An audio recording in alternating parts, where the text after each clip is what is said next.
গাজা উপত্যকায় মানবিক সহায়তা পৌঁছে দিতে ইউরোপ থেকে যাত্রা শুরু করেছিল সুমুদ ফ্লোটিলা। আন্তর্জাতিক মানবাধিকার কর্মী ও শান্তিকর্মীদের সমন্বয়ে গঠিত গ্লোবাল সুমুদ ফ্লোটিলা সমুদ্রপথে গাজায় ত্রাণ নিয়ে যাওয়ার একটি বৈশ্বিক প্রচেষ্টা। এই নৌবহরে রয়েছে প্রায় ৪৪টি দেশের ৪০টির বেশি বেসামরিক নৌযান। এই বহরে দেশের ৫০০ মানুষের মধ্যে রয়েছে যুক্তরাষ্ট্র, স্পেন, আয়ারল্যান্ড, ফ্রান্স, বেলজিয়াম সহ ইউরোপীয় পার্লামেন্টের নির্বাচিত প্রতিনিধিরা। আরও আছে আইনজীবী, অধিকার কর্মী, চিকিৎসক ও সাংবাদিক।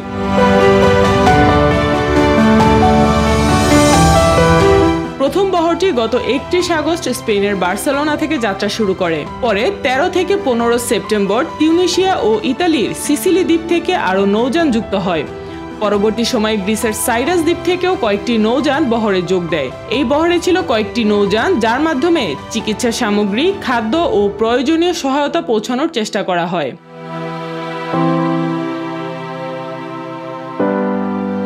যাত্রাপথে কোনো বাধা না পেলে নৌবহরটি স্থানীয় সময় ২রা অক্টোবর বৃহস্পতিবার সকালে গাজায় পৌঁছানোর কথা ছিল।